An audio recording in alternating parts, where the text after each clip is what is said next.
So আজকে আমরা মেজরের এক্সপ্লেনেশনের suggestion পড়বো। তোরা জানিস যে তোদের লং কোয়েশ্চেনের সাথে সাথে ফার্স্ট সেমে এক্সপ্লেনেশনসও আসবে, অর্থাৎ কবিতার লাইন তুলে দেবে এবং সেই লাইন থেকে মিডিয়াম লেন্থের এক্সপ্লেনেশনস তোদেরকে লিখতে হবে। নাও আমি যে লং কোয়েশ্চেনগুলো অলরেডি তোদেরকে দিয়েছি, তোরা যদি লং কোয়েশ্চেনগুলো ভালো করে পড়িস তাহলে সেখান থেকে এক্সপ্লেনেশন লিখতে পারবি।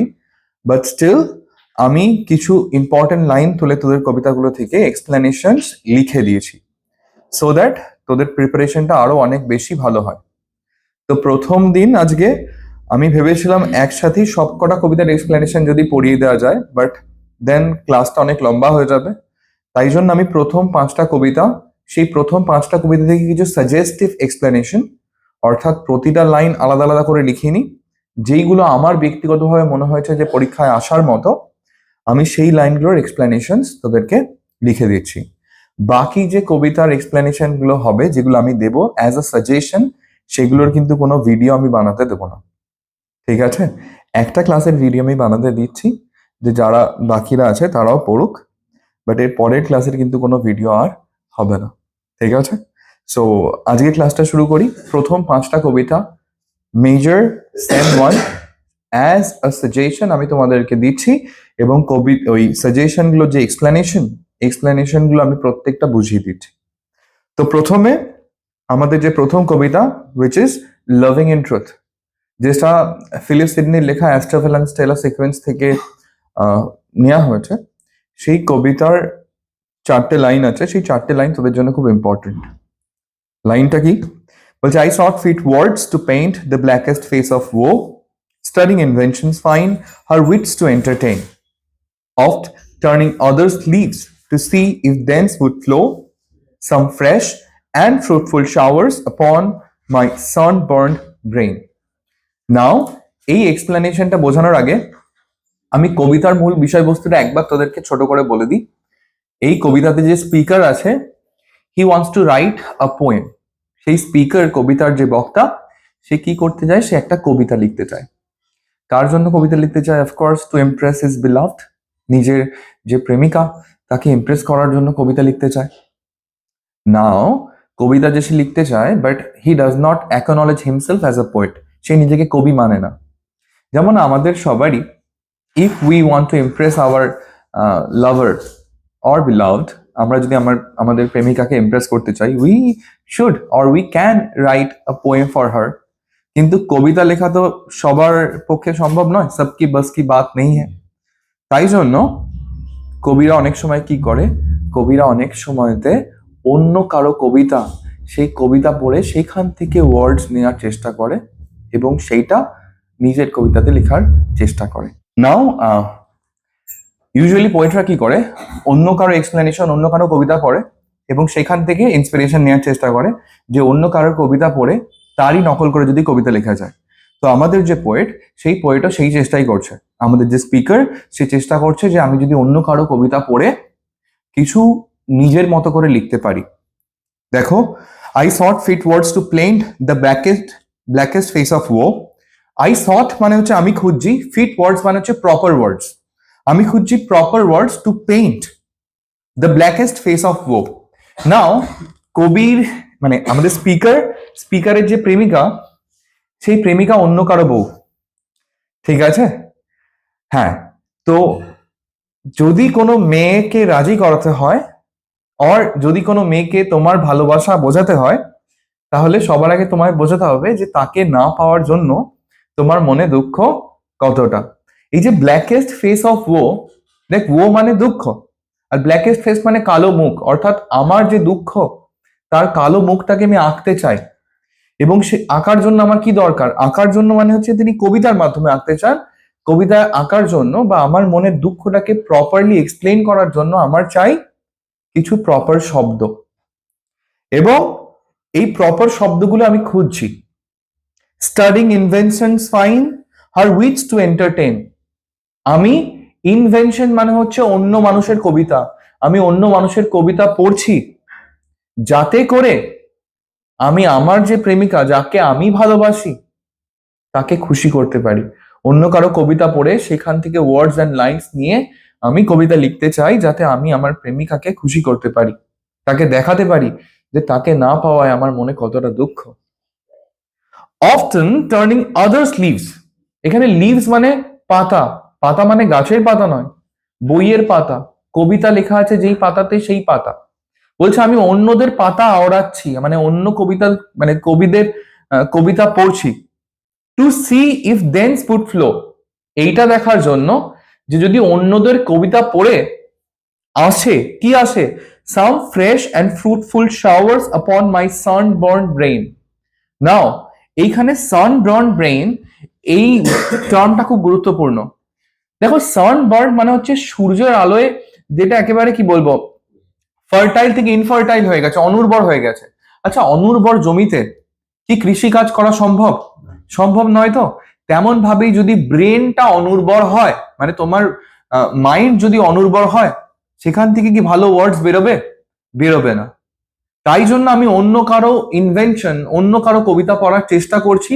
যদি সেখান থেকে কিছু বৃষ্টিপাত হয় আমার ব্রেনের উপরে, আর আমার যে ইনফার্টাইল অনুর্বর যে মাইন্ড, সেইটা যদি একটু উর্বর হয় এবং আমি যদি কিছু কবিতা লিখতে পারি। So these are the meaning of the 4 line. এবার আমি যেটা লিখেছি সেটা তোদের কাছে পড়ে শোনাই। বলছে this lines from sir Philip Sidney's Astrophel and Stella describe the poet's struggle to find the right words to express his love and sorrow. এই যে লাইনগুলো, এই লাইনগুলো কে লিখেছেন? Sir Philip Sidney. তার কোন কবিতা লিখেছেন? অ্যাস্ট্রোফেল অ্যান্ড স্টেলা কবিতাতে। এবং এই লাইনগুলো পড়ে আমরা বুঝতে পারছি যে কবির মনে একটা স্ট্রাগল চলছে, একটা কবি খুঁজতে চাইছে। কি খুঁজতে চাইছে?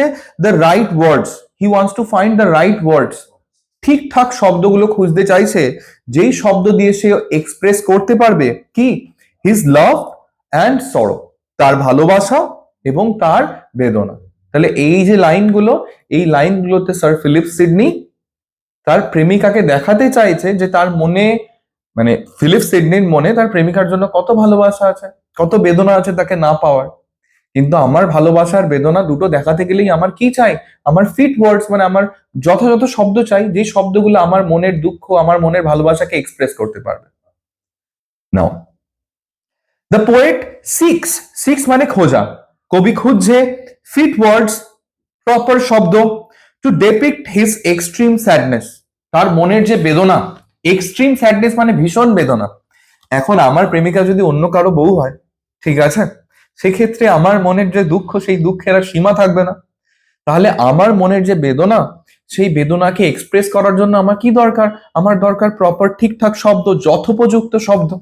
কবি সেটাই খুঁজছে। এই ব্ল্যাকেস্ট ফেস অফ ও, এটা মানে হচ্ছে his extreme sadness. Now he studies others writers clever compositions, সে কি করছে? শব্দ খোঁজার জন্য অন্যান্য যে রাইটার তাদের ক্লেভার কম্পোজিশন মানে তাদের কবিতা পড়ছে। নাও হি স্টাডিজ আদার রাইটার্স পোয়েমসও তোরা লিখতে পারিস, যে উনি অন্যান্য লেখকদের কবিতা পড়ছে। ইনভেনশনস ফাইন, ওই ইনভেনশনস ফাইন মানে বেসিক্যালি অন্যান্য লেখকদের কবিতা। To engage his beloved intellect, অন্যদের কবিতা পড়ে সে খুঁজছে কিছু এমন শব্দ, যেই শব্দ দিয়ে সে তার প্রেমিকাকে ইমপ্রেস করতে পারবে। নাও এই জিনিসটার সাথে তোরাও রিলেট করতে পারিস। তোরাও সবাই ছোট বড় কবি আমি দেখেছি হোয়াটসঅ্যাপে স্ট্যাটাস দিস। কিন্তু এই যে যে কবিতাগুলো লিখছিস, either it is taken from ChatGPT or sometimes you are reading another poet's poem, সেখান থেকে ইউ আর গেটিং ইন্সপিরেশন এবং তার মতো করেই কবিতা লিখে দিচ্ছিস। কবিও সেটা করারই চেষ্টা করছে। তখনকার দিনে যেহেতু চ্যাট জিপিটি ছিল না, সেই জন্য অন্যান্য কবিদের কবিতা পড়ছে এবং সেখান থেকে নিজের মতো করে কিছু বানানোর চেষ্টা করছে। দেখ, অফট, অফট মিন্স অফটেন, প্রায়শই। Turning others leaves refers to the poet frequently reading others works. যখন বলছে যে আমি অফটেন টার্নিং আদার্স লিভস মানে অন্যদের পাতা আওড়াচ্ছি, অন্যদের পাতা উল্টাচ্ছি মানে কি? অন্যদের পাতা উল্টাচ্ছি মানে অন্যদের লেখা যে কবিতার বই, সেই কবিতার বইয়ের পাতা উল্টে উল্টে আমি একটার পর একটা কবিতা পড়ছি। ফ্রিকুয়েন্টলি রিডিং আদার্স ওয়ার্কস, যেটা বললাম। He hopes this will inspire his own writing, এবং কবি আশা করছে যে এমন ভাবেই আমার রাইটিংটা ইন্সপায়ার, মানে ইন্সপিরেশন পাবে।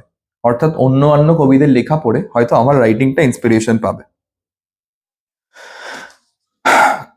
metaphorically described as fresh and fruitful showers refreshing his mind.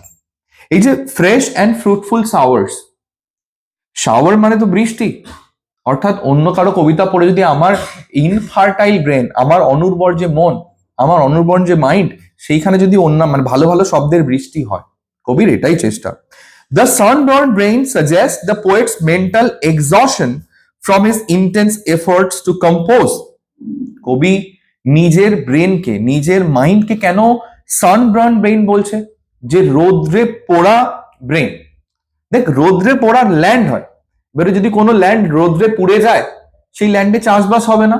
তেমন ভাবেই কবি চেষ্টা করছে নিজের ভেতর থেকে কিছু আনার, কিন্তু কিছুতেই কোনো ওয়ার্ডস আসছে না। তাই জন্য রেগে গিয়ে নিজের মাথাটা কি বলছে, আমার অনুর্বর মাথা, এখান থেকে একটা ভালো ওয়ার্ড বেরোচ্ছে না। emphasizing his struggle to find appropriate expressions for his emotion. এবং এইটা দেখে আমরা বুঝতে পারছি যে কবি প্রচন্ড স্ট্রাগল করছে নিজের যে ইমোশন, সেই ইমোশন গুলোকে ঠিকঠাক ভাবে ব্যক্ত করতে। তাহলে এই যে এক্সপ্লেনেশনটা, এই এক্সপ্লেনেশনে দেখ আই সট ফিট ওয়ার্ডস মানে কবি কিসের খোঁজ করছে? কবি প্রপার কিছু শব্দের খোঁজ করছে। কি কেন খোঁজ করছে? So that he could write something, so that he could write lines, যেটা ঠিকঠাক ভাবে বর্ণনা দেবে তার মনে থাকা ভালোবাসার আর তার মনে থাকা দুঃখের। Now studying inventions fine, as I have already mentioned, inventions fine মানে কার ইনভেনশন? অন্যান্য কবিদের লেখা, অন্যান্য কবিদের যে ভালো ভালো লেখা সেটা কবি পড়ছে। হার উইটস টু এন্টারটেন, যাতে করে অন্যান্য কবিদের লেখা পড়ে সে ইন্সপায়ার হয় এবং সেও এমন কিছু লিখতে পারে যাতে তার প্রেমিকা যে আছে সেই প্রেমিকা খুশি হয়ে যায়। নাও অফ টার্নিং আদার্স লিভস, এখানে লিভ মানে কিসের? গাছের পাতা কি থরি? কবিতার বইয়ের পাতা। আমি বারে বারে কবিতার বইয়ের পাতা উল্টাচ্ছি অন্যান্য কবিদের। টু সি, এইটা দেখার জন্য ইফ ডেন্স উড ফ্লো, যদি সেখান থেকে আমার মাথায়, আমার যে ইনফার্টাইল ব্রেন, সেখানে যদি কিছু ভালো ওয়ার্ডস এর বৃষ্টিপাত হয়। Some fresh and fruitful showers upon my sunburned brain. বলো তোমরা বুঝতে পেরেছো প্রথম এক্সপ্লেনেশনটা? কোনো অসুবিধা আছে প্রথম এক্সপ্লেনেশন নিয়ে? নেই, রাইট? ওকে, সো আমাদের নেক্সট এক্সপ্লেনেশন, যেটা অ্যাস্ট্রোভেল এন্ড স্টেলা সিরিজের লাভিং ইন ট্রুথ পোয়েম থেকে, সেটা হচ্ছে invention nature's child fled step dame study's blows. Now এই লাইনটার মানে কি? ইনভেনশন, ইনভেনশন কথাটার মানে হচ্ছে সৃজনশীলতা। সৃজনশীলতা মানে কোনো কিছু তৈরি করার যে ক্ষমতাটা, এইটা না, এটা ন্যাচারাল, ঠিক আছে? যে কবিতা লিখতে পারবে সে ন্যাচারালি কবিতা লিখতে পারবে, তার জন্য অন্য কারো থেকে ইন্সপিরেশন নেওয়ার দরকার নেই। এবং fled step dame study's blows, এখানে স্টাডি মানে হচ্ছে অন্য কারো নকল করা। এবারে অন্য কারো নকল করলে কিন্তু তোমার মধ্যে যে সৃজনশীলতা আছে সেটাও নষ্ট হয়ে যাবে। দেখো, এটার খুব ইজি একটা এক্সাম্পল দিই। যারা গান করে, এবারে কেউ যদি গান করে, এই গানের ট্যালেন্টটা দেখবি তার মধ্যে ন্যাচারালি থাকবে, যে তার গলাটা ন্যাচারালি ভালো হবে, সে ভালোভাবে গান করতে পারবে। তো গান করার যে ট্যালেন্টটা, এটাও তো একটা সৃজনশীলতা, এটা ন্যাচারাল হওয়া উচিত। এবারে তুমি যদি অন্য কাউকে বেশি ফলো করো, তাহলে কি হবে? তোমার গানগুলো তার মতো শুনতে লাগবে। নাও এইটাকে কি বলছে, এক্সপ্লেন করছি, দেখ। বলছে in this line Sidney personifies invention as a child of nature. এবারে এই যে লাইনটা, এই লাইনটাতে সিডনি বলছে যে ইনভেনশন মানে ক্রিয়েটিভিটি, ক্রিয়েটিভিটির বাংলা হচ্ছে সৃজনশীলতা, কোনো কিছু সৃষ্টি করার ক্ষমতা। একে বলছে যে এ হচ্ছে নেচারের চাইল্ড। নেচার মানে বেসিকলি ন্যাচারাল অ্যাবিলিটি, যেটা আমাদের স্বভাবজাত ক্ষমতা। নাও তুই ভাব যে এই ন্যাচারাল অ্যাবিলিটি হচ্ছে মা, এবং ন্যাচারাল অ্যাবিলিটির ছেলে হচ্ছে তোমার ইনভেনশন বা ক্রিয়েটিভিটি। তো নিজের মা নিজের ছেলেকে ভালোভাবে রাখবে তো, কিন্তু এখন যদি ছেলেকে একটা স্টেপ মাদারের কাছে পাঠিয়ে দেয়, তখন কি হবে? স্টেপ মাদার ওকে অত্যাচার করবে এবং ছেলে পালিয়ে যাবে। তেমন ভাবেই তোমার ইনভেনশন, দেখ Sidney personifies invention as a child of nature who escape from study, rigid academic learning, as if fleeing from a harsh stepmother's punishment. Now, invention যেটা, ইনভেনশন মানে সৃজনশীলতা, এর দুটো মা। একটা হচ্ছে নিজের মা, নিজের মা হচ্ছে ন্যাচারাল অ্যাবিলিটি, আর একটা হচ্ছে স্টেপ মাদার, যেটা হচ্ছে স্টাডি। নাও সৃজনশীলতা কার কাছে থাকবে? ন্যাচারাল অ্যাবিলিটির কাছে থাকবে না স্টাডির কাছে থাকবে? অবশ্যই আমাদের কাছে যদি অপশন থাকে যে আমার একটা নিজের মা আছে আর একটা সৎ মা আছে, আমি কার কাছে থাকবো? আমার নিজের মায়ের কাছে। তেমন ভাবেই ইনভেনশন অর্থাৎ ক্রিয়েটিভিটি সর্বদা ন্যাচারাল অ্যাবিলিটির কাছে থাকে। কারণ এই স্টাডি যে, সে হচ্ছে সৎ মা, সেই সৎ মা কি করবে? আমি যদি এখন সৎ মায়ের কাছে যাই, সৎ মা আমার উপর অত্যাচার করবে। তেমন ভাবেই স্টাডি কি করে? ইনভেনশনের উপর অত্যাচার করে। অর্থাৎ অধিক কারো লেখাপড়া তোমার যে সৃজনশীলতা, সেই সৃজনশীলতাকে কিন্তু নষ্ট করবে। ঠিক আছে? কখনো অত্যাধিক পরিমাণে একটা সিঙ্গারের যদি গান তুই শুনতে থাকিস, আর তুই যদি নিজে গায়ক হোস, একটা সময় পরে তোর গানে সেই সিঙ্গারের গানের ছাপ দেখতে পাবি তুই। ঠিক আছে? যেটা তোর যে ক্রিয়েটিভিটি সেটাকে কিন্তু নষ্ট করে দেবে। নাও the metaphor suggests that true creativity is spontaneous. এই যে নেচারকে, এই তোমার ইনভেনশনকে কম্পেয়ার করছে অ্যাজ আ চাইল্ড, এবারে ইনভেনশনের মা হচ্ছে ন্যাচারাল অ্যাবিলিটি মানে রিয়েল মা, আর সৎ মা হচ্ছে স্টাডি। এটা একটা মেটাফর, একটা তুলনা হলো। তো এই তুলনাটা কেন করা হচ্ছে? The metaphor suggest that true creativity is spontaneous and natural. এইটা বোঝানোর জন্যই যে সৃজনশীলতা হচ্ছে ন্যাচারাল, স্বভাবজত, নিজের ভেতর থেকেই আসবে, তোমাকে কাউকে নকল করার প্রয়োজন নেই। তোমার মধ্যে যদি ক্রিয়েটিভিটি থাকে তাহলে সেটা তোমার নিজের ভেতর থেকেই আসবে, তার জন্য কাউকে নকল করার প্রয়োজন নেই। And cannot be forced or constrained by overly academic or methodical approaches to writing. তোমার নিজের সৃজনশীলতা বৃদ্ধি করার জন্য অন্য কোনো লেখা অত্যাধিক পড়ার কোনো মানে হয় না। So this is the second explanation. I guess তোরা বুঝতে পেরেছিস। সেকেন্ড এক্সপ্লেনেশনটা কিন্তু তুলনামূলক একটু জটিল, যদি তুমি না বুঝতে পারো। নাও থার্ড এক্সপ্লেনেশনটা খুব সহজ, এবং এটাই আসার সব থেকে বেশি chance. Okay, talking about the third explanation from Loving in Truth, Astrovillains Thriller series থেকে Loving in Truth এর লাস্ট লাইন, যেখানে বলছে fool said my muse to me, look in thy heart and write. বোকা আমার দেবী আমায় বলে উঠল, বলল লুক ইন দাই হার্ট, নিজের হৃদয়ের দিকে তাকা, and write এবং লেখ। Now when the poet got frustrated by reading others works, কবি কি হলো? খুব ফ্রাস্ট্রেটেড হয়ে গেল যে আমি অন্যদের লেখা পড়ছি, বাট স্টিল আমার ব্রেনটা যেন ইনফার্টাইলি রয়ে গেল। আমার পেনটা লিখছেই না, ট্রুয়ান্ট পেন, বদমাস বাচ্চাদের মতো। আমি বলছি ওকে লিখতে, পেনটা কিছুতেই লিখছে না। Now the poet got very exhausted and tired, যে আমার মানে আমি আর পারছি না, আমি হাজার চেষ্টা করেও কবিতা লিখতে পারছি না। ঠিক সেই সময়তে এক দেবী, সেই দেবী কি হতে পারে? ইট can be a mythological goddess of poetry, right? যে কবিতার দেবী হতে পারে, যে কবিতার দেবী মনের মধ্যে উদয় হলো এবং বলল, ওরে বোকা, অন্য কারো লেখা নকল করতে যাস না, বরং নিজের মনের দিকে তাকা এবং লেখার চেষ্টা কর। So it can be a goddess of poetry, or it can be Penelope Devereux. না, পেনেলোপে ডেভেরকে, যাকে ভালোবাসতো আমাদের স্পিকার, যে লর্ড রিচের বউ, হয়তো তার ছবিটাই মনের মধ্যে এলো, সে যেন বলে উঠলো, আরে আমার সম্পর্কে কবিতা লেখার জন্য তোমার কি অন্য কারো কবিতা পড়ার দরকার আছে? তুমি একবার নিজের মনের দিকে তাকাও, তোমার মনে তো আমি আছি, আমার দিকে আমার কথা ভাবে কবিতা লেখো। So it can B as simple as that. Simply লাইনটা পড়ি। Explanation: the muse tells the poet to stop complicating things and simply write from his heart. এখানে যে মিউজ, সে কবিকে কি বলছে?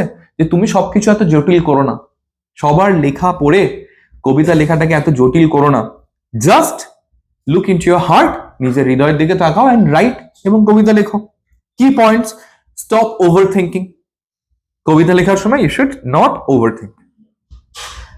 Right what you genuinely feel, এর মানে হলো তুমি যা, তোমার মন যা ফিল করে তুমি সেটাকেই লেখো। অথেন্টিক ইমোশনস ম্যাটার মোর দেন ক্লেভার টেকনিক্স, যখন তুমি তোমার ইমোশন যদি রিয়েল হয়, তবে তোমার টেকনিকের দরকার নেই। তুমি যেমন কবিতা লিখবে সেই কবিতাই মানুষ পড়বে। কবিতার মধ্যে তুমি কি লিখছো, তোমার অনুভূতিটা কবিতার মধ্যে দিতে পারছো কিনা সেটাই ইম্পর্টেন্ট, কবিতার স্ট্রাকচার অত ইম্পর্টেন্ট নয়। True creativity comes from inner feelings, not external imitation. এবং প্রকৃত সৃজনশীলতা, এগেন সৃজনশীলতা মানে কোনো কিছু সৃষ্টি করার ক্ষমতা, এটা কামস ফ্রম ইনার ফিলিংস। প্রকৃত সৃজনশীলতা ভেতর থেকেই আসবে, কাউকে এক্সটার্নাল ইমিটেশন মানে কাউকে নকল করে কখনোই আসবে না। সো এটাই আমাদের last explanation from Astrophel and স্টেলার লাভিং ইন ট্রুথ সনেট থেকে। আই গেস তোরা বুঝতে পেরেছিস, রাইট? ওকে, তিনটে। ওকে, এবারে আমরা যেই কবিতার এক্সপ্লেনেশন পড়বো, that is sonnet number 29, which is written by William Shakespeare. ঠিক আছে? So before I start the explanations, again Shakespeare কতগুলো সনেট লিখেছিল in his life? He wrote 154 sonnets, এবং তার মধ্যে 1 থেকে 126 নাম্বার যে সনেট গুলো, they were dedicated to mister W H. প্রথম 126টা সনেট মিস্টার ডব্লিউ.এইচ কে লেখা, এবং মিস্টার ডব্লিউ.এইচ এর পুরো নাম William Herbert, or it can be Henry Wriothesley as well. Basically William শেক্সপিয়ারের দুটো পেট্রন ছিল, যারা উইলিয়াম শেক্সপিয়ারকে supported with financial things and all. ওই জন্য উইলিয়াম শেক্সপিয়ার তাদেরকে নিয়ে কবিতা লিখেছিল। এবারে একসাথে যেমন দুটো প্রেমিক থাকা অবৈধ, তেমন ভাবেই একসাথে দুটো পেট্রন থাকাও কাইন্ড অফ অবৈধ। এবারে একটা পেট্রন আরেকজনের কথা জেনে যাবেন তো, তাই জন্য উনি একটা সিক্রেট বা শর্ট ফর্ম ইউজ করেছে মিস্টার ডব্লিউ.এইচ, কারণ উইলিয়াম হার্বার্টের নামও ডব্লিউ.এইচ অ্যান্ড হেনরি রিওথেসলির নামও ডব্লিউ.এইচ, মানে এইচ.ডব্লিউ, এটাকে উল্টে দিলে ডব্লিউ.এইচ। সো এবারে এই যে সনেট নাম্বার 29, আমি এক্সপ্লেনেশনে যাওয়ার আগে একবার জাস্ট বিষয়বস্তুটা বলে দিচ্ছি দুটো লাইনের মধ্যে, সো দ্যাট যখন আমি এক্সপ্লেনেশনগুলো পড়াবো তারা বুঝতে পারবে যে কি বলা হচ্ছে অ্যাকচুয়ালি। সনেট নাম্বার 29 যে স্পিকার, সেই স্পিকার না প্রথমে খুব ল্যামেন্ট করছে, খুব দুঃখ করছে। কেন দুঃখ করছে? বিকজ হি ফিলস, কারণ স্পিকারের ফিল হচ্ছে যে he has no good looks, তার মধ্যে কোনো লুকস নেই, তার মধ্যে কোনো ট্যালেন্ট নেই, তার মধ্যে কোনো ফ্রেন্ড, মানে তার কোনো ফ্রেন্ডস নেই, ঠিক আমার মতো। No good look, no talent, no friends.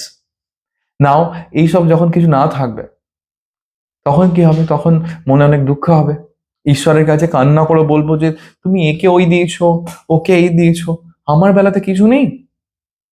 নাও স্পিকারেরও তাই ফিল হচ্ছে যে এভরিবডি হ্যাজ গট এভরিথিং, कैसे कैसे को दिया है, ऐसे वैसे को दिया है, বাট আমার বেলায় নাথিং। সো প্রথমে he felt really sad, but towards the end of the poem কবির মনে হলো ঠিক আছে আমার কাছে কিছু নেই, বাট এমন একটা জিনিস আছে যেই জিনিসটা খুবই মূল্যবান। সেটা কি? সেটা হচ্ছে তুমি। তুমি বলতে কে? মিস্টার ডব্লিউ.এইচ। তুমি আছো। আমার কাছে কিছু নেই, বাট আমার কাছে আমাকে ভালোবাসার একটা মানুষ আছে। এটা আমি বলছি না, আমার নেই, হ্যাঁ, তো আমার কাছে আমাকে ভালোবাসার একটা মানুষ আছে, এবং তুমি আমার কাছে সব থেকে বড় সম্পদ আমার। অ্যান্ড নাও তুমি এত বড়ই সম্পদ যে কোন রাজা যদি এসে আমাকে বলে যে চলো লেটস এক্সচেঞ্জ আওয়ার সিচুয়েশনস, আমি তাকেও না করে দেবো যে দরকার নেই, আমার কাছে কিছু নেই তো কি হয়েছে, মেরে পাস মা হ্যাঁ, সরি মেরে পাস মেরা ফ্রেন্ড হ্যাঁ, ঠিক আছে। এবং তাকে পেয়ে আমার মনে হচ্ছে যে রাজার সাথেও যদি সিচুয়েশন এক্সচেঞ্জ করতে হতো আমি করতাম না। So this is the theme of the sonnet. I guess তোরা বুঝতে পেরেছিস। এবার এই সনেটেরই একটা famous line, and trouble deaf heaven with my bootless cries. দেখ ট্রাবল মানে কি? ট্রাবল মানে বিরক্ত করা। ডেথ হেভেন, হেভেনে কে থাকে? গড থাকে। তো ওই কালা স্বর্গ, মানে কালা স্বর্গ তো নয়, ভগবানকে বলছে যে ভগবান কালা হয়ে গেছে, আমি এত কান্না করছি, হ্যাঁ, উইথ মাই বুটলেস ক্রাইস। বুটলেস মানে ইউজলেস, কান্না করছি কিন্তু কান্নাগুলো ইউজলেস, কারণ স্বর্গে যে বসে আছে কালা ভগবান, সে তো আমার কোনো প্রার্থনা, আমার এত দুঃখ সে শুনছে না। যে এই যে তোরা এখন ল্যামেন্ট করিস যে ভগবান সবার গার্লফ্রেন্ড হয়ে গেল, সরস্বতী পুজোয় সবাই বাইক নিয়ে ঘুরছে, আমাদেরই কিছু হলো না, আমরা ছেলেরা বাইক নিয়ে ঘুরছি, কিন্তু ভগবান আমাদের প্রতি কালা, সে আমাদের এই দুঃখগুলো শুনতে পায় না। ঠিক আছে, ঠিক তেমন ভাবে এক্সপ্লেনেশনে কি বলছে দেখ, বলছে in this line the poet describes his futile attempts to seek divine intervention during his time of despair. তো কবি ইন দিস লাইন, এই লাইনগুলোতে দ্য পোয়েট ডেসক্রাইবস, কবি বর্ণনা করছে হিজ ফিউটাইল অ্যাটেম্পটস, তার ব্যর্থ চেষ্টা। কিসের ব্যর্থ চেষ্টা? টু সিক ডিভাইন ইন্টারভেনশন, যে ভগবান যদি একটু আশীর্বাদ দিয়ে দিত, মানে এমনি তো দেবে না, একটু কান্নাকাটি করে দেখি, যদি দেয় তো। কিন্তু এই যে কান্নাকাটি করছি, তাতেও কোনো মানে আশীর্বাদ তো আসছেই না। ডিউরিং হিজ টাইম অফ ডিসপিয়ার, এবং এই কান্নাকাটি কখন করছে? তার দুঃখের সময়। আমরা আমাদের দুঃখের সময় তো কান্নাকাটি করি, ভগবান তুমি আমার সাথে কেন করলে, আমার কপালে কেন কিছু লিখলে না। কিন্তু ভগবান ওই সময় কালা হয়ে থাকে, শুনতে পাচ্ছি না।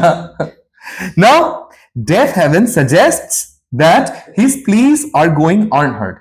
এই যে কালা স্বর্গ মানে রেসিস্ট, কালা মানে কানে যে শুনতে পায় না।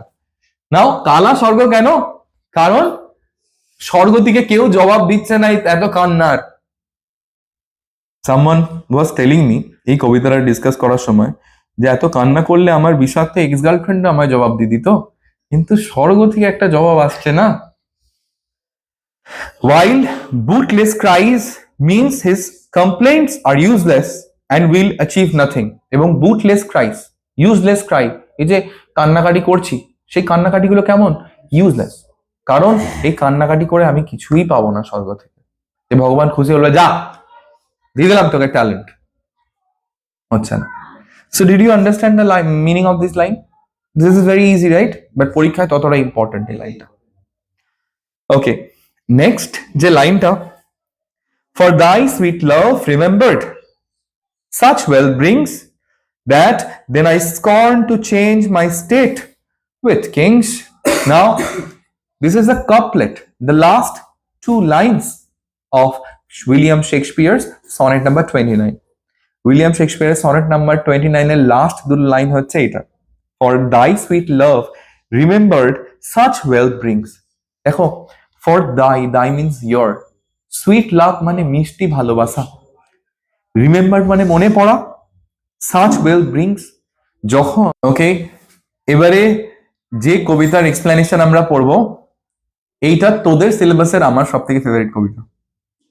কবিতার নাম go and catch a falling star, যাও এবং ধরো খুঁজতে থাকা তারা, written by John Donne, the metaphysical poet, the father of metaphysical poetry, যার নাম জন ডান। তো সেই জন ডান কবিতা লিখছে go and catch a falling star, যাও এবং ধরো পড়তে থাকা তারা, সেই কবিতার এক্সপ্লেনেশন। তো এক্সপ্লেনেশন বোঝানোর আগে খুব simply I want to explain যে এই কবিতার মূল বিষয়বস্তু কি। এই কবিতার মূল বিষয়বস্তু খুব সোজা, যে কবি, যে স্পিকার, সেই স্পিকার একজনকে কিছু ইম্পসিবল টাস্ক দিচ্ছে, যেমন খুঁজতে থাকা তারা, সেটাকে ধরার টাস্ক। যেমন একটা ম্যান্ড্রেক রুট আছে, মানে একটা গাছের মূল, বলছে যাও কি প্রেগনেন্ট করে দাও। হ্যাঁ, এবারে একটা মানুষকে প্রেগনেন্ট করা সম্ভব, কিন্তু একটা গাছের সাথে how can you do it? It is not possible, right? So he give several kinds of task যেগুলো ইম্পসিবল বলে গণ্য করা হয়। তো স্পিকার বলছে যে কোনো না কোনো সময় হয়তো এই টাস্ক গুলো পসিবল হলেও হতে পারে, কিন্তু এমন একটা টাস্ক আছে যেটা সম্ভব নয়। আর সেই টাস্কটা কি? একটা সুন্দরী নারী খোঁজা যার চরিত্র ভালো। তাহলে পৃথিবীর সব থেকে ডিফারেন্ট টাস্ক হচ্ছে এইটা, যে একটা সুন্দরী নারী বা একটা সুন্দরী চরিত্রবান নারী খোঁজা। ইদার সুন্দরী হলে চরিত্রবান হবে না, আর চরিত্রবান হলে সুন্দরী হবে না। Now me I ask, what are you, সুন্দরী অর চরিত্রবান? নাও কেউ যদি তোমাকে সুন্দরী বলে কমপ্লিমেন্ট দেয়, দেন বুঝবে তোমার ক্যারেক্টারলেস বলে গেল। আচ্ছা, এগুলো আমি বলছি না, বাই দ্য ওয়ে, আমি এরকম অভদ্র নই, নারীরা সুন্দরী চরিত্রবান সবই হয়। হয়তো বলছে জন ডান, আমি তো কবিতার মানে পড়ি, কবিতার মানে পড়ে কবিতার মানে বলি, তাই পরবর্তীকালে ইট পাথর ছোড়ার হলে আমার দিকে ছুড়ো না, জন ডানের দিকে ছুটলেও ছুটতে পারো না। দেখো, এই কবিতার এই চারটে লাইন খুব গুরুত্বপূর্ণ। বলছে, ইফ দাও ফাইন্ডেস্ট one let me know, such a pilgrimage were sweet, yet do not, I would not go, though at next door we might meet. Now দেখ, if thou findest one, প্রথমে ইম্পসিবল টাস্ক গুলো দিয়ে বলছে যে এইগুলো হয়তো possible, কিন্তু possible নয় একটা সুন্দরী নারী খোঁজা যার চরিত্র ভালো। আচ্ছা, যদি ধরে নাও ইফ দাও ফাইন্ডেস্ট ওয়ান, যে তুমি এমন একটা নারী পেয়ে গেলে যে সুন্দর এবং তার সাথে সাথে চরিত্রবান, বিউটি উইথ গুড ক্যারেক্টার, এমন একটা নারী যদি তুমি পেয়েও যাও, লেট মি নো, আমায় জানিও কিন্তু। কারণ such a pilgrimage were sweet, কারণ ওই নারীকে দর্শন করতে যাওয়া তো আর সাধারণ কোনো দর্শন নয়, তীর্থযাত্রার সমান। কেদারনাথ, বদ্রীনাথ, তারপরে কুম্ভ মেলা, এইগুলোই যাওয়ার যে আনন্দ, এইরকম তীর্থযাত্রায় যাওয়ার যে আনন্দ, এই যে আমরা মায়াপুর যাব, তীর্থযাত্রা হবে, কি আনন্দ হবে, এমন আনন্দ তো ওরকম নারীর খোঁজ করলেই পেয়ে যাব, যেই নারী সুন্দর এবং চরিত্রবান। যদি এরকম নারী পেয়ে যাও আমায় জানিও, কারণ ওরকম নারীর দর্শন তো তীর্থ দর্শনের সমান, ওরকম আনন্দ পাওয়া যাবে। কিন্তু পরেই আবার মুডটা শিফট হয়ে যাচ্ছে, বলছে ডু নট, না দরকার নেই, আই উড নট গো, আমি যাবো না। Though at next door we might meet, যদি ওরকম নারী বাসস্থান আমার পাশের বাড়ি হয়, আমার পাশের বাড়িতেও যদি ওরকম একটা নারী থেকে থাকে, আমি যাব না। কেন যাব না সেটা তো কবিতা পড়লে বুঝতে পারবে। আচ্ছা, এক্সপ্লেনেশন কি বলছে দেখ, বলছে the poet is curious and wants to know about a potential meeting, যে আমাদের যে কবি সে খুব কিউরিয়াস, খুব কৌতূহল, যদি এমন একটা নারী পাওয়া যায়। Now he says that the journey will be sweet, কবি বলছে যে এমন একটা নারীর দর্শন পাওয়া গেলে তাতে দেখতে যাওয়ার যে আনন্দটা, সেই আনন্দটা খুব সেটা খুব আনন্দময় হবে তার দেখতে যাওয়াটা। But immediately he contradicts himself, কিন্তু তারপরেই সে বলছে না, এরকম নারী হলেও দেখতে যাব না। সেইং হি ওয়ন্ট গো, সে বলছে না আমি যাব না। Even if the lover is just next ডোর, যদি এমন কোনো সুন্দরী চরিত্রবান নারী আমার পাশের বাড়িতেও থাকে, তারপরও আমি যাব না ওখানে। These lines reveal his emotional conflict, desiring yet fearing intimacy. এই যে লাইনটা, এই লাইনগুলো যখন পড়ছি, তখন কবির এক মানসিক দ্বন্দ্বের পরিচয় আমরা পাচ্ছি। একদিকে ইচ্ছে তো আছে এমন নারীর দর্শন করা, কিন্তু তারপরে ভয়ও পাচ্ছে যে না, যে যতক্ষণে আমি তার বাড়িতে পৌঁছাবো ততক্ষণে তার চরিত্র নষ্ট হয়ে যাবে, সে নিজের চরিত্রকে নষ্ট করে ফেলবে।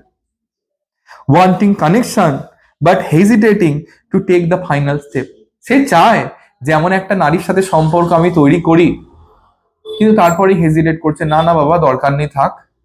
কারণ শুনেছি যে নারী সুন্দর এবং চরিত্রবান, তো আমার বাড়ি থেকে তার বাড়ি যেতে যেটুকুনি টাইম লাগবে সেইটুকুনি টাইমেই তার চরিত্র সে নষ্ট করে ফেলবে। So women are that prone, হ্যাঁ, যে নিজের চরিত্র খুব তাড়াতাড়ি নষ্ট করে ফেলে।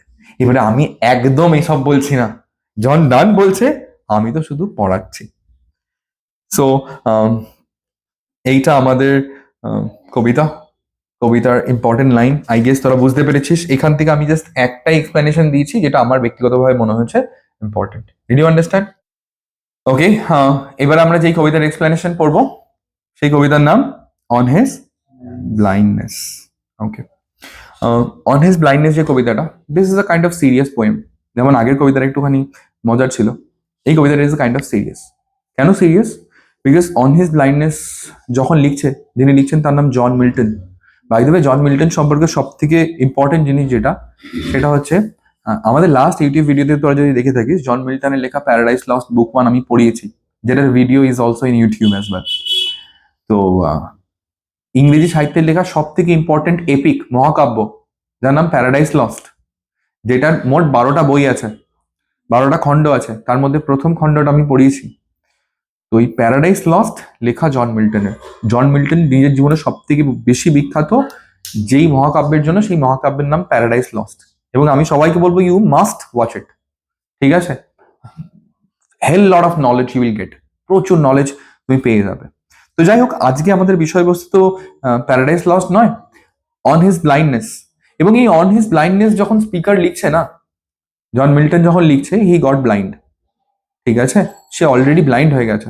তাহলে একজন কবি যে ব্লাইন্ড হয়ে গেছে, যে অন্ধ হয়ে গেছে, তার মনে কতটা দুঃখ যে আমার ভেতরে এখনো কবিতা লেখার এত ট্যালেন্ট, কিন্তু ভগবান আমার দৃষ্টিশক্তি কেড়ে নিয়েছে।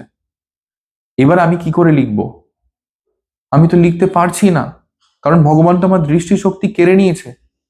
কিন্তু ব্যাপারটা হচ্ছে, আমি যদি ঈশ্বরকে নিয়ে না লিখি, তাহলে মৃত্যুর পর যখন ঈশ্বরের কাছে যাবো, ঈশ্বর তো আমায় বকা দেবে, হ্যাঁ রে মিল্টন, তোকে এত আমি ট্যালেন্ট দিয়ে পাঠালাম কবিতা লেখার, আর তুই সেগুলো সব ওয়েস্ট করে দিলি।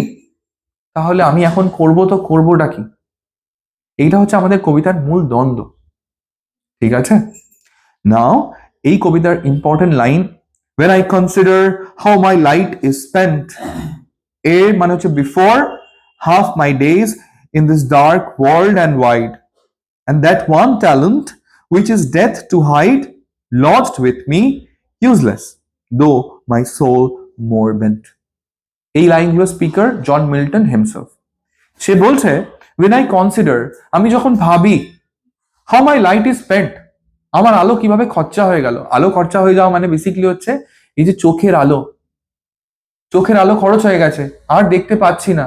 আমি যখন ভাবি আমার নয়নের যে আলো, সেই আলো কিভাবে খরচা হয়ে গেল, before half my days in this dark world and wide, এই পৃথিবীতে আমার যতটা বয়স হওয়ার কথা, মানে আমার যতটা আয়ু নিয়ে এসছি, তার অর্ধেকও কাটাইনি আমি এখন আয়ু, তার আগেই আমার চোখের আলো চলে গেল। বিফোর হাফ মাই ডেজ, হাফ কিসের হাফ? পুরো আয়ু, তার হাফ দিনও আমি কাটাতে পারিনি এই পৃথিবীতে, আর আমার কি হয়ে গেছে? আমার চোখের আলো চলে গেছে। In this dark world and wide, এবং চোখের আলো চলে গেলে এই পৃথিবীটা কেমন হয়ে যাবে? অন্ধকারময় বিশাল পৃথিবী। পৃথিবী তো সুন্দর তখন যখন চোখের আলো আছে, এখন যদি চোখের আলো চলে যায়, তাহলে পৃথিবী হয়ে যাবে তোমার কাছে অন্ধকারময়। And that one talent which is death to hide, আর আমার মধ্যে একটা প্রতিভা আছে, যেই প্রতিভা আমি মৃত্যু না হওয়া পর্যন্ত আমার কাছ থেকে যাবে না, আমৃত্যু আমার কাছে থাকবে, এমন একটা প্রতিভা তো আমার কাছে আছে। কিসের প্রতিভা? কবিতা লেখার প্রতিভা। চোখের আলো চলে গেছে কিন্তু প্রতিভা তো যায়নি, কিন্তু এই প্রতিভা নিয়ে আমি করব কি? লস্ট উইথ মি ইউজলেস, এই যে ট্যালেন্টটা, এটা তো আমার কাছে এখন ইউজলেস, কাজেই লাগাতে পারছি না। কবিতা লিখবো কিভাবে? কবিতা লেখার ট্যালেন্ট তো আছে, বাট লিখবোটা কিভাবে? আমি যে অন্ধ হয়ে গেছি। দো মাই সোল মোর বেন্ট, যদিও আমার মন চাইছে আরো বেশি করে ঈশ্বরকে নিয়ে লিখতে, আমি পারছি না। So this is the meaning of the line. এবারে এক্সপ্লেনেশনে কি লিখেছে একবার পড়ি। বলছে, this is the opening of John Milton's famous sonnet about his blindness. John Milton নিজের যে সনেট লিখেছে নিজের অন্ধত্ব সম্পর্কে, সেই সনেটের ওপেনিং লাইন্স গুলো এটাই। Now the poet reflects on losing his eyesight. কবি চিন্তা করছে কি নিয়ে? না, নিজের যে আইসাইট, চোখের আলো, সেটাকে হারিয়ে ফেলেছে, এই নিয়ে চিন্তা করছে। যেখানে লাইট ইজ স্পেন্ট, এর মানেটা হচ্ছে টু লুজ আইসাইট, কবি নিজের চোখের আলো হারিয়েছে, এই নিয়ে চিন্তা করছে। Before reaching half his expected life span, কবি ভাবছে যে তার জীবনটা যতটা হবে, তার লাইফ স্প্যান যতটা হবে, তার অর্ধেকও সে কাটাতে পারেনি, অর্ধেকও সে কাটাতে পারেনি, ইয়েট তার চোখের আলো চলে গেছে, সে অন্ধ হয়ে গেছে। এবং এই নিয়েই কবি বিলাপ করছে। বিলাপ করা মানে জানিস তো? হায় হায় করা।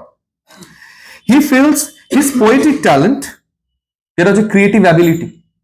ক্রিয়েটিভ অ্যাবিলিটি বারবার ফিরে আসছে, যে সবাই জানে কবিতা লেখার যে ক্ষমতা, সেটা ভেতর থেকে আসা উচিত, নকল করে নয়। কবির মনে হচ্ছে যে তার মধ্যে এই ট্যালেন্টটা আছে, কবিতা লেখার ট্যালেন্ট তো আছে, ইজ নাও ইউজলেস, কিন্তু এই ট্যালেন্টটা এখন ইউজলেস, আর কোনো কাজের নয়। ট্যালেন্ট তো আছে কিন্তু কাজের নয়।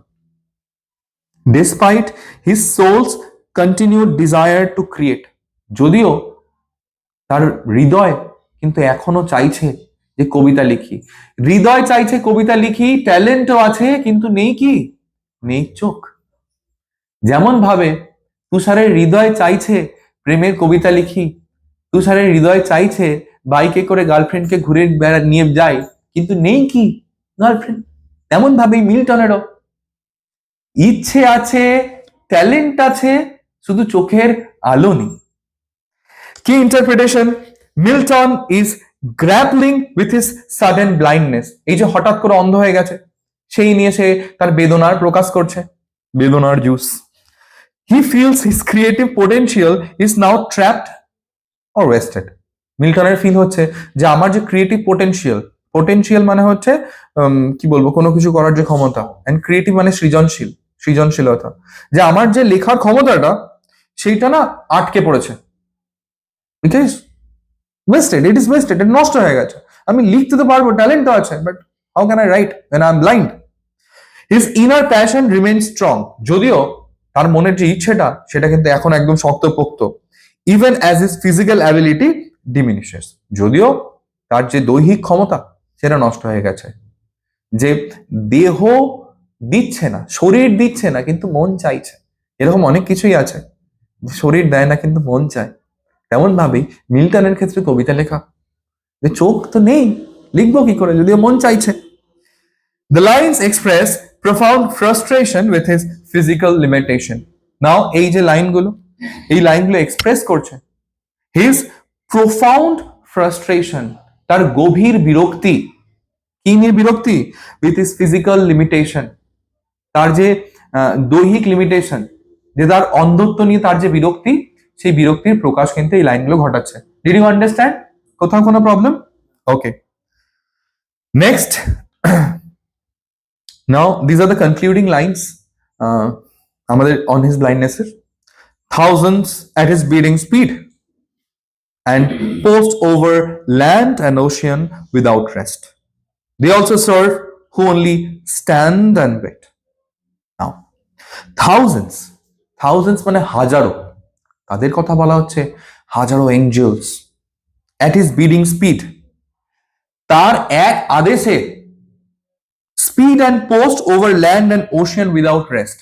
বলছে হাজারো এমন দেবদূত বা এঞ্জেলরা আছে যে ভগবানের এক আদেশে মাটির উপরে হোক, সমুদ্রের উপরে হোক, সব জায়গায় কাজ করা শুরু করে দেবে। মিল্টন কি ভাবছে? যে আমার মধ্যে এত ট্যালেন্ট আছে, আমি তো লিখতে পারছি না, ভগবান তো বকবে আমায়, আমি কি করি এখন? তখন ওর বিবেকই বলছে যে তুই কে, হু আর ইউ? হ্যাঁ, ভগবানের তোর মতো স্লেভের কাজের দরকার নেই। কাজ দিয়ে তুই ভগবানকে কি করে খুশি করবি? হ্যাঁ, ভগবানের কাজের লোকের অভাব? এক কথায় হাজারো এমন দেবদূতেরা আছে যে ঈশ্বর এক আদেশ দেবে আর সারা পৃথিবী, সারা ব্রহ্মাণ্ডে তারা নিজেদের কাজবাজ করবে। মনে রাখ, কেউ যদি একই স্থানে দাঁড়িয়ে ঈশ্বরের চিন্তা করে, তাতেও ঈশ্বর খুশি হয়। শুধুমাত্র ঈশ্বরের চিন্তন করেও ঈশ্বরকে খুশি করা যায়। তাকে প্রসাদ দিয়েও খুশি করতে পারবি না, আর তার জন্য দুটো কাজ করে তাকে ইমপ্রেস করা কিন্তু যায় না। দেখো, they also serve who only stand and wait, তারাও ঈশ্বরকে সার্ভ করতে পারে যারা শুধুমাত্র দাঁড়িয়ে অপেক্ষা করে ঈশ্বরের। These lines from Milton's sonnet describe God's divine power and the nature of service. এই যে লাইনগুলো, এই লাইনগুলো ঈশ্বরের কতটা ডিভাইন পাওয়ার, ঐশ্বরিক ক্ষমতা, সেই ক্ষমতা সম্পর্কে আমাদেরকে জ্ঞান দেয়। and the nature of service, এবং ঈশ্বরের প্রতি সর্বদাই যে সার্ভিস করতে হবে এমন কোনো মানে নেই। You can only think of him and he will give his grace and mercy on you. Key interpretations: God is compared to a powerful king with thousands of servants. এইখানে ভগবান বা ঈশ্বরকে তুলনা করা হয়েছে কিসের সাথে? একটা রাজার সাথে, যার অনেক সার্ভেন্ট, অনেক কর্মচারী আছে। Angels or servants move continuously across land and ocean at God's command. এই এঞ্জেল বলো, মানে দেবদূতরা বলো, বা যারা ভগবানের চাকর বেসিকলি, তারা ভগবানের একটা কমান্ডে, একটা আদেশেই মুভ কন্টিনিউয়াসলি, এদিক ওদিক ঘুরে বেড়ায়। কোথায়? ল্যান্ডের উপরে, ওশিয়ানের উপরে। মানে গডের দেবদূতের বা সার্ভেন্টের কোনো অভাব নেই। Next, the line suggest that the constant action is not only the only form of service.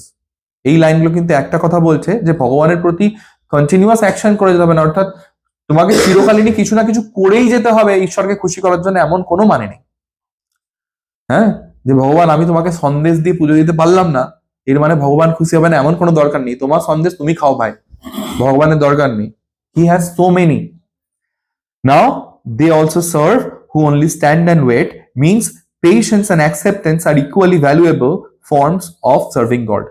যদি ঈশ্বরকে খুশি করতে হয় তাহলে ধৈর্য রাখো, এবং অ্যাকসেপ্টেবিলিটি মারাত্মক ইম্পর্টেন্ট। অ্যাকসেপ্টেবিলিটি কথাটার মানে কি? মিল্টন প্রথমেই এই কবিতার প্রথমেই কত বিলাপ করছিল না? আচ্ছা, কার ডিসিশন? এই যে মিল্টনের চোখের আলো চলে যাওয়া, এই ডিসিশনটা কার? গডের ডিসিশন। নাও গডের ডিসিশনকে তুমি যদি খণ্ডন করো তাহলে সেটাতে কি গড কষ্ট পাবে কি পাবে না? অবশ্যই পাবে। তা ওই জন্য কি দরকার? ধৈর্য এবং অ্যাকসেপ্টেন্স। অর্থাৎ ভগবান যদি তোমার জীবনে কোনো দুঃখ পাঠায়, সেই দুঃখটাকে মেনে নাও, যে জো হতা হয় আচ্ছা কি লিয়ে হতা হয়, যে ভগবান যা করে, ঈশ্বর যা করে তা ভালোর জন্য করে, এটাকে বলা হয় অ্যাকসেপ্টেন্স। তুমি যদি অ্যাকসেপ্টেন্স শিখে যাও, ভগবান যা করেছে, খারাপ কিছু হলো ভগবান করেছে তো কোনো অসুবিধা নেই, নিশ্চয়ই ভালো বুঝেই করেছে, এরকম অ্যাকসেপ্টেন্স যদি নিজের মধ্যে রাখো আর ধৈর্য যদি নিজের মধ্যে রাখো, তাহলেও কিন্তু তুমি ভগবানকে সার্ভ করছো। ভগবানকে সার্ভ করা মানে শুধুমাত্র সারাক্ষণ ওই পুজো দেওয়া নয়, সারাক্ষণ ভগবানের প্রতি সার্ভিস করা নয়, র্যাদার ভগবানের ডিসিশনকে মেনে নেওয়া, ধৈর্য রাখা, এইগুলোও কিন্তু a kind of service to God, যেটা মিল্টন এই কবিতাতে বলেছে। Did you understand? কোথাও কোনো অসুবিধা আছে? হোয়াটএভার। যেন আমি বলছিলাম যে আমি একেবারে বলিনি যে হুবহু লিখতে হবে, তোরা পড়বি, পড়ে বুঝবি, এন্ড বুঝে তোরা যদি নিজের মতো করে লিখতে পারিস তাতে কোনো অসুবিধা নেই। আমার দেখার বিষয় যে তোরা প্রত্যেকটা ঠিকঠাক করে অ্যাটেন্ড করছিস কিনা আর প্রত্যেকটা কোয়েশ্চেন ঠিকঠাক করে লিখতে পারছিস কিনা। Did you understand? তোরা ফার্স্ট ইয়ারে পড়িস, আমি জানি তোরা বিদ্যাসাগর নোস, ঠিক আছে, বাট হ্যাঁ চেষ্টা কর। ওকে, সো এরপরে আমরা যে কবিতার এক্সপ্লেনেশন পড়বো, এবং আজকে লাস্ট কবিতা, সেই কবিতার নাম the solitary reaper, written by William Wordsworth. Okay, solitary মানে কি? সলিটারি মানে একাকী, আর রিপার মানে বীজ বপনকারী। এই যে সলিটারি রিপার কবিতাতে, এই কবিতাতে বেসিকলি কবিতা মানে কবি যে আমাদের স্পিকার, সে কোন একটা ভ্যালিতে, কোন একটা উপত্যকা দিয়ে যাচ্ছে, পাস করছে, যখন he would hear the song of a reaper, একজন বীজ বপনকারী, অফকোর্স মেয়ে, ঠিক আছে, হাইল্যান্ড ল্যাস। তো একজন মেয়ে জমিতে বীজ বপন করছে, এবং বীজ বপন করতে করতে মেয়েটা গান করছে, এবং স্পিকার বলছে যে এই মেয়েটার যে গান, সেই গানের যে সুরটা, সেই সুরটা যেন এই এন্টায়ার ভ্যালিটাকে, এই এন্টায়ার যে উপত্যকা, সেটাকে ভরিয়ে তুলেছে। নাও এই যে মেয়েটার গানের সুর, এই সুরটাকে আমাদের যে স্পিকার, সে কম্পেয়ার করছে নাইটিঙ্গেলের গানের সুরের সাথে। এই যে লাইনটা, no nightingale did ever chant more welcome notes to weary bands of travelers in some shady haunt among Arabian sands. কথাটার মানে কি? এই কথাটার মানে, no nightingale did ever chant মানে কোনো নাইটিঙ্গেল পাখি এরকম গান করেনি। মোর ওয়েলকাম নোটস, এত সুন্দর, ওয়েলকাম নোটস মানে স্বাগত জানানোর গান, কোন নাইটিঙ্গেল পাখি এর আগে এত সুন্দর স্বাগত জানানোর গান করেনি। তাদেরকে স্বাগত জানানোর গান? To worry bands of travellers, কিছু ক্লান্ত, একটা ক্লান্ত দল, অফ ট্রাভেলার্স মানে পথিকের, ইন সাম শেডি হান্ট, কোন রহস্যময় বিশ্রামখানায়, এবং অ্যারাবিয়ান স্যান্ডস মানে হচ্ছে আরবের মরুভূমিতে। এবারে এই পুরো যে ব্যাপারটা, এটাকে আমি আগে তোদেরকে ছবি হিসাবে দেখাই, অ্যান্ড দেন আমরা আবার লাইনগুলো পড়বো। ইমাজিন কর যে একদল ট্রাভেলার, তারা আরবের যে মরুভূমি, সেই মরুভূমি দিয়ে ট্রাভেল করছে। এবারে যখন মরুভূমি দিয়ে ট্রাভেল করবে, ট্রাভেল করতে করতে এই পথিকের দল ক্লান্ত হয়ে পড়েছে। এবারে আমরা জানি মরুভূমিতে সাধারণত গাছ তো পাওয়া যাবে না, তো কোনো একটা এমন বিশ্রামের স্থান এরা পেয়েছে যেখানে তারা একটু ছায়া পেয়েছে, যদিও স্থানটা বড়ই অদ্ভুত। মরুভূমির মাঝখানে এরকম বিশ্রাম করার জায়গা সাধারণত পাওয়া যায় না। তো এই যে স্থানে পথিকরা বিশ্রাম করছে, পথিকরা খুব ক্লান্ত, মরুভূমির মাঝে তারা একটু ছায়া পেয়েছে, তো যখন যারা বিশ্রাম করছে, তখন হঠাৎ করে নাইটিঙ্গেল পাখির গান তারা শুনতে পায়। এবং নাইটিঙ্গেল পাখির যে গান মরুভূমির মাঝের ওই ক্লান্ত পথিকদের মনে ভীষণ আনন্দ দেয়। কিন্তু এই নাইটিঙ্গেলের যে মিষ্টি গান, এই গানেও এতটা মিষ্টতা নেই, যতটা মিষ্টতা আছে আমাদের এই সলিটারি রিপারের গানে। এখানে সলিটারি রিপারের গানকে কার সাথে তুলনা করছে? ওই নাইটিঙ্গেলের গানের সাথে। ওই মরুভূমিতে নাইটিঙ্গেলের গান, যেই নাইটিঙ্গেলের গান খুশি করেছিল কাদেরকে? খুশি করেছিল ওই ওয়ারি ক্লান্ত ব্যান্ড অফ ট্রাভেলার্স, মানে পথিকদেরকে, যারা যাত্রা করছিল। দেখো explanation, the poet describes a girl singing. এই লাইনগুলোতে কবি বর্ণনা দিচ্ছে একটা মেয়ের গান, অ্যাজ মোর বিউটিফুল অ্যান্ড কমফর্টিং, গানটা বেশি সুন্দর এবং বেশি স্বচ্ছন্দ দেয় বা আরামদায়ক দেন আ নাইটিঙ্গেল সং। কার গানের থেকে বেশি সুন্দর? নাইটিঙ্গেলের গানের থেকেও বেশি সুন্দর। Her voice is imagined soothing weary travelers in an Arabian desert. নাও এই যে নাইটিঙ্গেলের গান, এই নাইটিঙ্গেলের গানকে খুব সুদিং বলা হচ্ছে। সুদিং মানে হচ্ছে এমন মিউজিক যে মিউজিকটা শুনলে তোর মধ্যে সমস্ত ক্লান্তি দূর হয়ে যায়।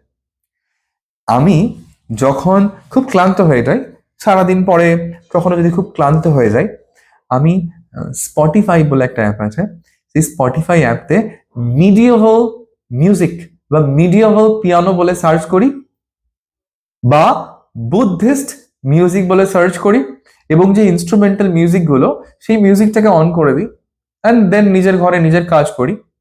অ্যান্ড ওই মিউজিকের এমন হিলিং পাওয়ার আছে, যে হিলিং পাওয়ার আমার মনের যত ক্লান্তি, আমার শারীরিক যত ক্লান্তি, সমস্ত ক্লান্তিকে দূর করে দেয়। তাহলে আমি বলতে পারি এরকম মিউজিককে বলতে পারি খুব সুদিং মিউজিক। নাও এই মেয়েটার যে গান, এই মেয়েটার গানও এতটাই সুদিং যে ওই নাইটিঙ্গেলের জায়গায় যদি ওই মেয়েটা থাকতো, তাহলে মেয়েটার গানও কিন্তু ওই ক্লান্ত পথিকের দল, তাদের সমস্ত ক্লান্তি দূর করে দিতে পারতো। Her melody is more welcome than a bird's traditional beautiful song. একটা পাখির গান যত সুন্দর হতে পারে, তার থেকেও সুন্দর গান কার? এই নারীর, যে একা একা বীজ বপন করছে। কোথায়? একা একা বীজ বপন করছে তোমার জমিতে। The comparison elevates her simple singing to something extraordinary. এবং এই তুলনা কেন করা হচ্ছে? এই নারীর গানের সাথে এই পাখির গানের তুলনা করা হচ্ছে, যাতে করে নারীর গানটা কতটা সুন্দর সেটা বোঝানো যায়। Emphasises the emotional power of her music. এবং এই তুলনার মাধ্যমে একটা মিউজিক, কার মিউজিক? এই নারীর যে কণ্ঠস্বর, তার মধ্যে কতটা ইমোশনাল পাওয়ার আছে, অর্থাৎ ইমোশনাল হিলিং করতে কতটা কার্যকর এই নারীর কণ্ঠস্বর, সেটা আমাদেরকে এই লাইনগুলো বোঝাচ্ছে। Did you understand the meaning? I guess so. Okay, আজকে এত অব্দি থাকবে। এর পরের ক্লাসে আমরা বাকি এক্সপ্লেনেশন গুলো পড়বো, ঠিক এইভাবেই পড়বো যাতে করে তোরা ভালো করে বুঝতে পারিস, বাট ভিডিও করবো না।